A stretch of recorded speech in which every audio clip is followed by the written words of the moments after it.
सञ्जय उवाच एवमुक्तो हृषीकेशो गुडाकेशेन भारत सेनयोरुभयोर्मध्ये स्थापयित्वा रथोत्तमम् भीष्मद्रोणप्रमुखतः सर्वेषां च महीक्षिताम् उवाच पार्थ पश्यैतां समवेता कुरूनिति तत्र पश्यत् स्थितान् पार्थः पितॄनाथ पितामहान् आचार्यान् मातुलान् भ्रातॄन् पुत्रान् पौत्रान् सखींस्तथा श्वशुरान् सुहृदश्चैव सेनयोरुभयोरपि तान् समीक्ष्य स कौन्तेयः सर्वान् बन्धूनवस्थितान् कृपया परयाविष्टो विषीदन्निदमब्रवीत् अर्जुन उवाच दृष्ट्वेमं स्वजनं कृष्ण युयुत्सुं समुपस्थितम् सीदन्ति मम गात्राणि मुखं च परिशुष्यति वेपतुश्च शरीरे मे रोमहर्षश्च जायते गाण्डीवं स्रंसते हस्तात्यक्चैव परिदह्यते न च शक्नोम्यवस्थातुं भ्रमतीव च मे मनः निमित्तानि च पश्यामि विपरीतानि केशव न च श्रेयोमुपश्यामि हत्वा स्वजनमाहवे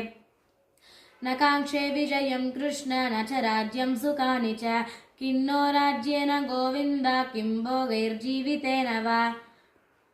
येषामर्धे काङ्क्षितन्नो राज्यं भोगाः सुखानि च त इमेव स्थिता योऽन्धे प्राणां त्यक्त्वा धनानि च आचार्याः पितरः पुत्रास्तथैव च पितामहाः मातुलाः श्वशुराः पौत्राः श्यालाः सम्बन्धिनस्तथा एतान्न हन्तुमिच्छामि ज्ञतोऽपि मधुसूदन अपि त्रैलोक्यराज्यस्य हेतुः किन्नु मही कृते निहत्य धार्तराष्ट्रान्नः का प्रीतिः स्यार्जनार्दन पापमेवाश्रयेदस्मान् हत्वैतानाततायिनः तस्मान्नार्हा वयं हन्तुं धार्तराष्ट्रान् स्वबान्धवान् स्वजनं हि कथं हत्वा सुखिनः स्याम माधव यद्यप्येतेन पश्यन्ति लोभोपहतचेतसः कुलक्षयकृतं दोषं मित्रद्रोहे च पातकं कथं न ज्ञेयमस्माभिः पापादस्मान्निवर्तितुं कुलक्षयकृतं दोषं प्रपश्यद्भिर्जनार्दन कुलक्षये प्रणश्यन्ति कुलधर्माः सनातनः धर्मे नष्टे कुलं कृत्स्वम् अधर्मोऽभिभवात्युत अधर्मोऽभिभवात् कृष्ण प्रदुष्यन्ति कुलस्त्रियाः स्त्रीषु दुष्णाषु वार्ष्णेया जायते वर्णसङ्करः सङ्करो नरकायैव कुलघ्नानां कुलस्य च पतन्ति पितरो ह्येषां लुप्तपिण्डोदकक्रियाः दोषैरेतैः कुलज्ञानां वर्णसङ्करकारकैः उत्साद्यन्ते जातिधर्माः कुलधर्माश्च शाश्वताः उत्सन्नकुलधर्माणां मनुष्याणां जनार्दन नरके नियतं वासो भ्रमतीत्यनुशुश्रुमा